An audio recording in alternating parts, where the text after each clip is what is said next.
Halo rekan-rekan semua, Assalamualaikum warahmatullahi wabarakatuh. Salam jumpa dan kembali lagi di channel Robotik Nusantara. Pada kesempatan kali ini kita akan lanjutkan kembali diskusi kita masih di dalam perkuliahan robotika dan otomasi ya. Nah, kajian kita hari ini kita akan melanjutkan tentang controller robot ya. Jadi device eh, device controller robot, device-device yang bisa digunakan di dalam mengembangkan robot gitu ya.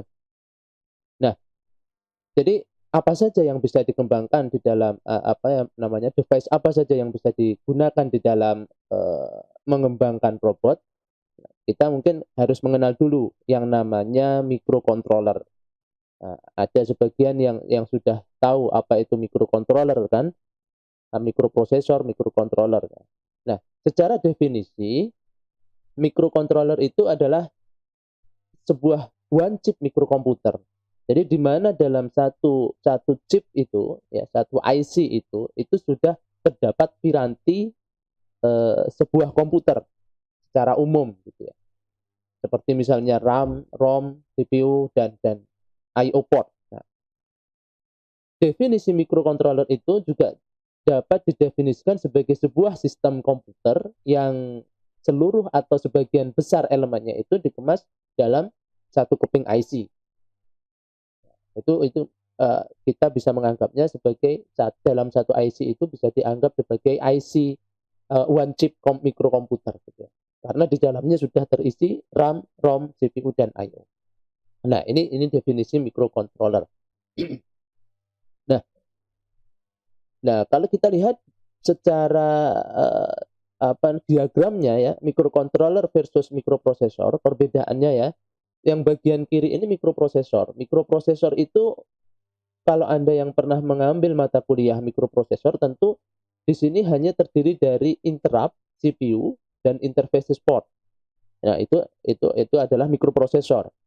Nah, tetapi kalau microcontroller di sini itu uh, di dalamnya sudah ada mikroprosesornya. Jadi mikroprosesor dengan tambahan peripheral yang lain. Ada internal peripheral, kemudian ada output port, ada input port, ada RAM, ada ROM gitu ya.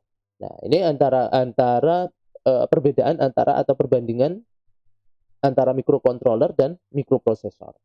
Secara istilahnya seperti ini ya. Nah, kalau secara mudahnya. Jadi di dalam microcontroller itu sudah ada di dalamnya mikroprosesor ya, bagian-bagian dari mikroprosesor, kemudian ditambah lagi dengan eh, peripheral-peripheral yang lain. Misalnya internal peripheral, kemudian ada RAM, ada ROM dan lain sebagainya.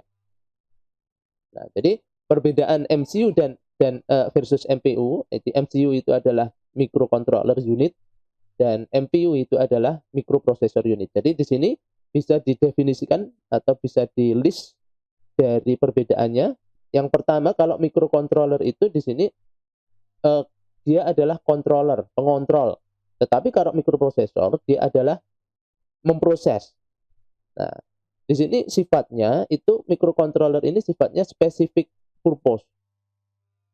Jadi tujuannya memang difungsikan untuk tujuan khusus ya, untuk membangun sebuah rangkaian atau sebuah sistem embedded yang khusus. Nah, kemudian kalau mikroprosesor ini sifatnya di situ adalah general purpose. Tujuannya itu digunakan untuk masih general. Karena kalau mikroprosesor bisa digunakan untuk sistem minimum, bisa digunakan untuk microcontroller, bisa dipakai untuk komputer dan lain sebagainya gitu ya. Nah, kemudian di sini sifatnya kalau microcontroller itu single program. Nah, single programming dan kalau microprosesor di sini sifatnya adalah multi programming. Nah, kalau single programming di sini itu satu prosesor artinya adalah satu prosesor itu mengerjakan satu program yang ada di dalam memori utamanya, di dalam ROM-nya ya.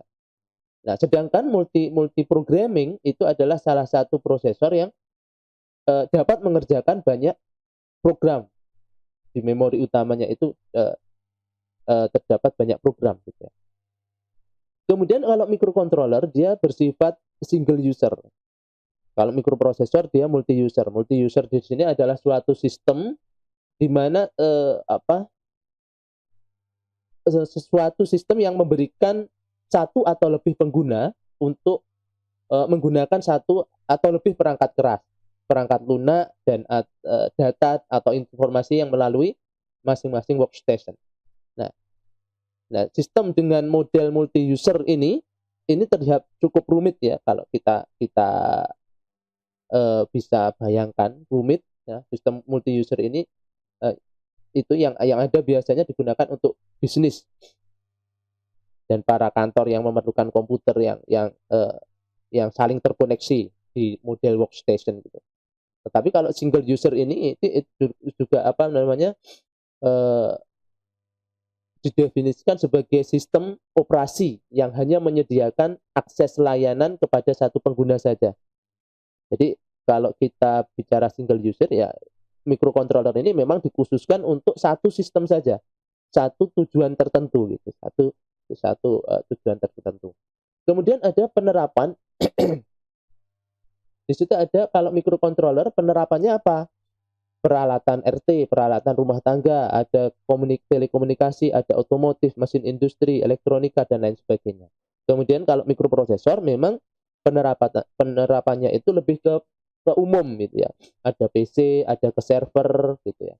Dan di situ dibutuhkan piranti lain mikroprosesor seperti di dalam diagram tadi, piranti lain yang namanya RAM, I/O dan device yang lainnya.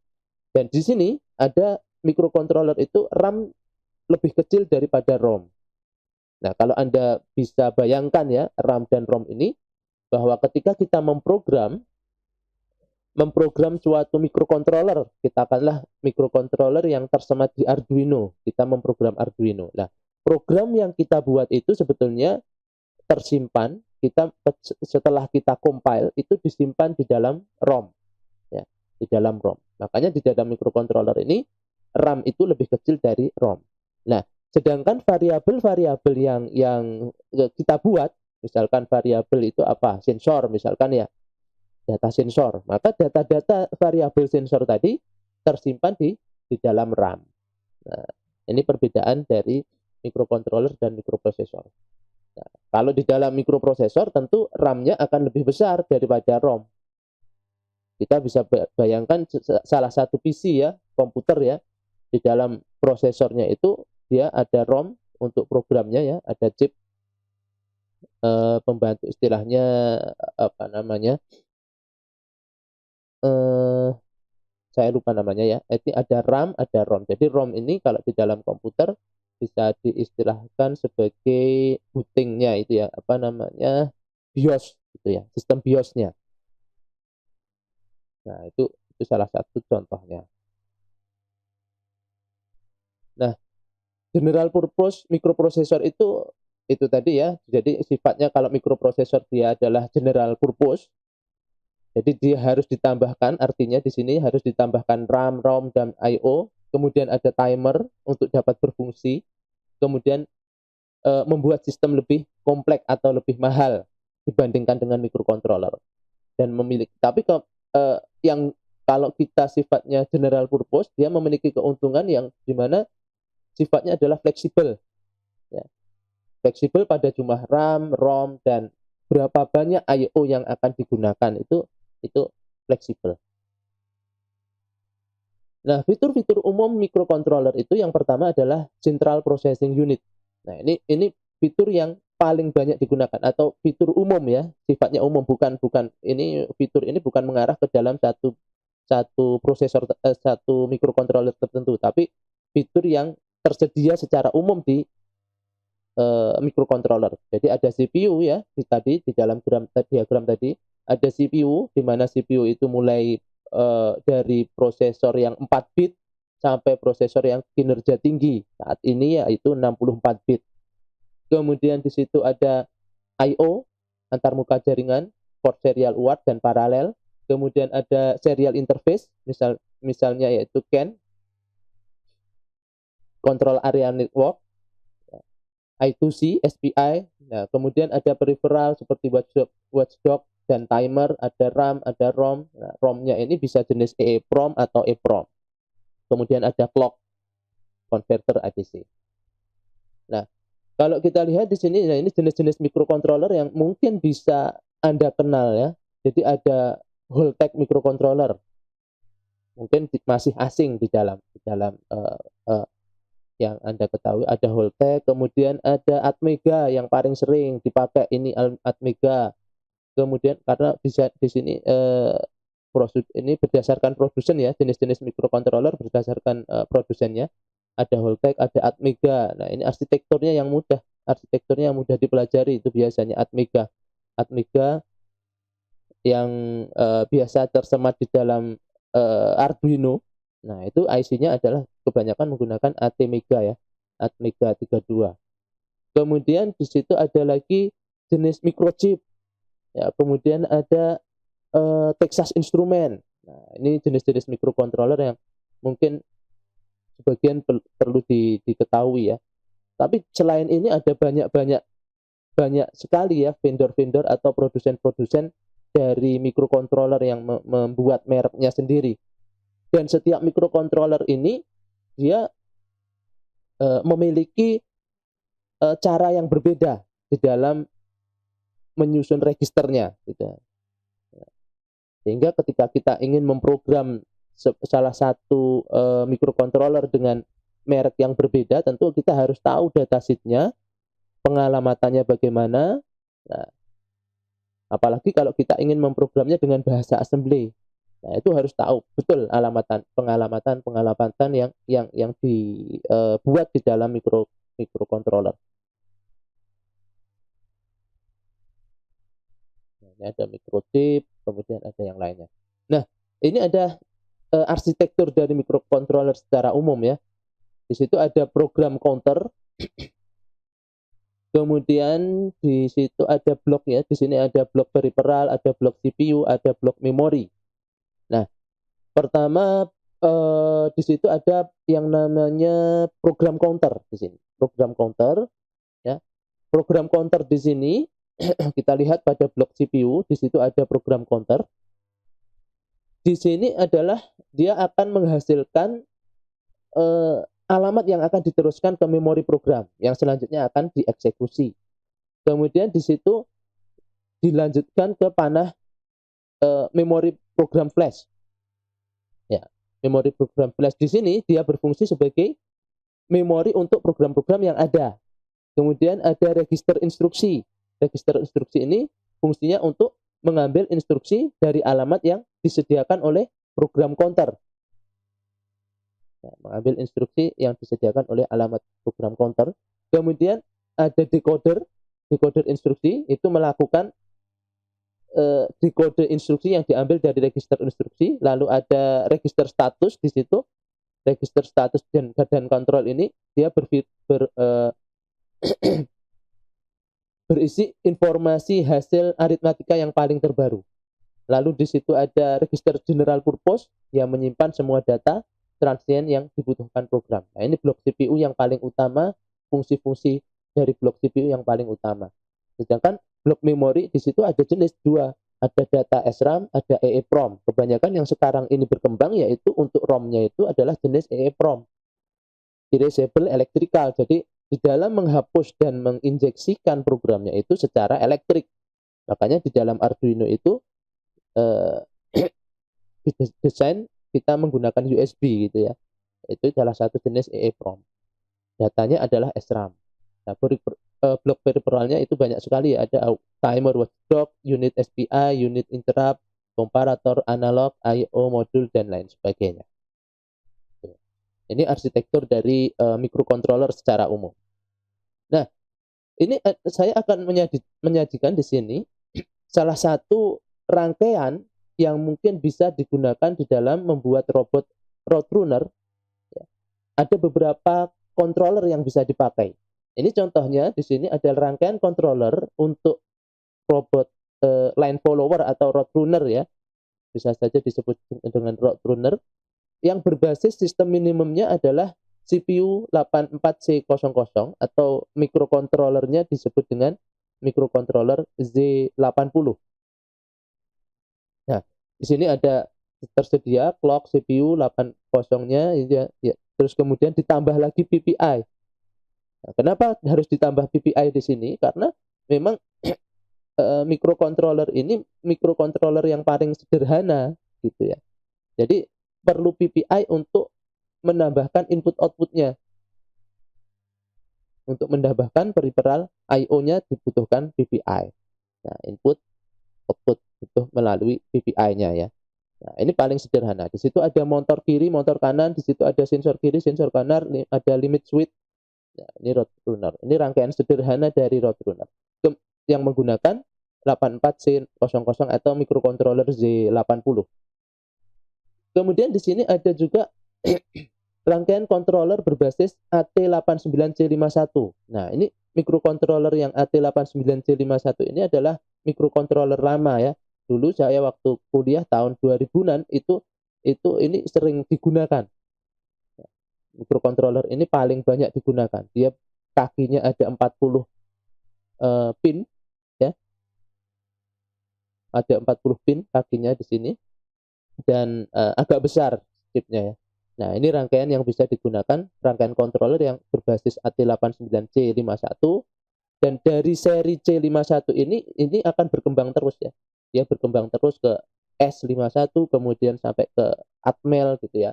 Jadi IC ini, IC AT89C51 ini sebetulnya di mana AT-nya itu tanda buatan, tanda produsennya ya. Tanda produsen bahwa IC ini atau microcontroller ini dia dibuat oleh produsen Atmel. Ya, produsen Atmel. Dan microcontroller ini dia kompatibel dengan IC 80 C51. Ya, IC 80 C51. Nah, namun di sini untuk microcontrollernya ini dia menggunakan teknologi flash untuk memprogram ke dalam chip. Ya, flash. Nah, selain 89C51 ini yang memiliki memori internal itu dia memiliki memori internal 4K. Ya, 4K, dan juga terdapat tipe di atasnya yang memiliki kemasan yang sama di sini ya, dalam kapasitas memorinya, yaitu kalau dia 89C52 itu memorinya 8K kalau tidak salah ya. Kalau yang C51 ini 4K memori, kapasitas memori ROM-nya ya. Kemudian di situ ada 89C54 itu 16 kilo, dan 89C58 itu 32 kilo. Nah, microchip ini memang cukup populer di tahun 2000-an ya, dan dapat dengan mudah didapatkan di pasaran. Mungkin saat ini sudah berkembang dengan Arduino, tentu kita semuanya akan beralih ke Arduino karena kemudahan di dalam memprogramnya, dan sudah difasilitasi dengan IDE programming ya. Tinggal compile saja hasil programnya itu. Jadi kemampuannya di sini untuk AT89C51 ini dia memiliki kemampuan 4 kali 8 bit. Jadi ada 8 bit kali 4. Jadi port 1 itu misalkan port 1 ya, dia memiliki 8 bit atau 8 pin kaki. Port 2, 3, dan 4 gitu. Jadi ketika kita ingin memprogram dengan menggunakan ini ya, kita tidak perlu menambahkan PPI lagi. Jadi di sana sudah disediakan I/O berdasarkan pin-pin tadi. Jadi cukup mudah untuk memberikan cukup mudah untuk memberikan kebebasan di dalam merancang aplikasi kontrol atau sistem embedded gitu ya. Nah di sini salah satu layoutnya ya, layout dari 89C51 ada 40 pin ya, di mana portnya itu port 0, P0, P1 ya. Jadi pada angka 1 ini sampai ke 8 itu port 1, kemudian port 0 itu 39 sampai ke atau 32 sampai ke 39 itu port 0, ada port 2. Terus ini ada port 3, di sini fungsinya double ya. Di sini kalau kita lihat port 3 itu port 3 pada pin nomor 10, port 3.0 itu RxD.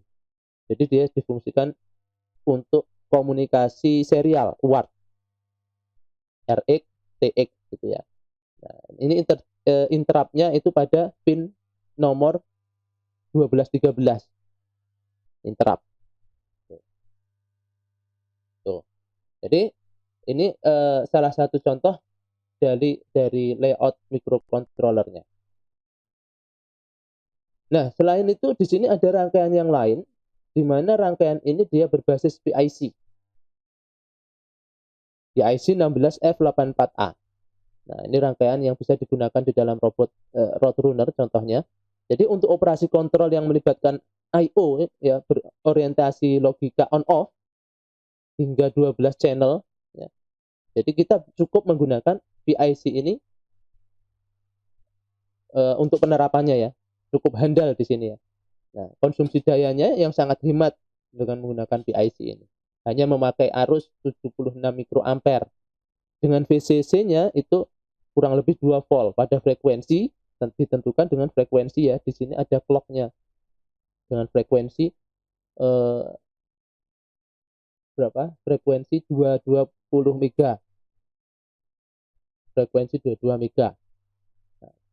Atau 2 MHz. Itu membuat kontrol jenis ini lebih menjadi pilihan yang tepat untuk digunakan di dalam aplikasi yang massal. Nah, ini menggunakan PIC. Nah, ini layout dari IC-nya, PIC 16F84A, hanya simple, hanya 18 pin di sini ya. Nah, ini osilator OSC1, OSC2 ini untuk membangkitkan clock-nya. Penambahan kristal di sini. Berapa clock yang akan dibangkitkan? 2 mega atau 4 mega dan kelipatannya gitu ya. Nah, di sini ada rangkaian controller yang berbasis Arduino selain tadi ya. Kalau berbasis Arduino ini ya untuk rangkaian Roadrunner, jadi rangkaian ini menggunakan satu daya 5 volt. Ini rangkaian yang rangkaian Arduino ya. Ini berbasis Arduino, rangkaian controller yang berbasis Arduino. Jadi kita bisa mengembangkan sendiri cloning dari Arduino gitu ya, semacam ini. Jadi ini IC-nya dia menggunakan Atmega 328 di sini. Kalau kita lihat rangkaian ini menggunakan microcontroller Atmega 328. Jadi penerus dari AT89C51 tadi dalam rangkaian Arduino ini. Nah, dia satu dayanya 5 volt sebagai sumber tegangan ke IC microcontroller. Kemudian IC satu daya atau regulator yang digunakan adalah IC LM7805. Ya, kita lihat ya di sini. LM7805 yang mampu mensuplai sampai 1 ampere. Nah, sedangkan untuk rangkaian osilator itu kita lihat di chipnya ini ya. Ini ya, IC ini 16 MHz. IC rangkaian regulatornya. Nah, 16 MHz. 16 MHz. Kemudian untuk rangkaian antar muka ISP-nya itu tidak dipasangkan di sini, tidak dijadikan satu di dalam rangkaian ini. Jadi terpisah. Jadi perlu ada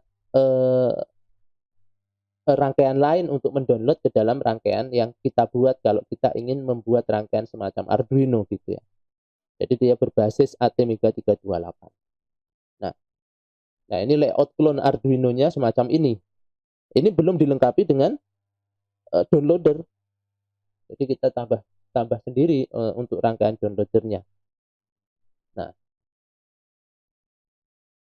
Nah, mungkin itu ya untuk pengantar device. Untuk lebih jelasnya, lebih lengkapnya, Anda bisa menyimak video yang akan tersemat di dalam deskripsi dari materi ini, dan kemudian atau di bagian akhir dari video ini nanti akan disematkan video atau ulasan-ulasan yang membahas tentang microcontroller, microprosesor ya.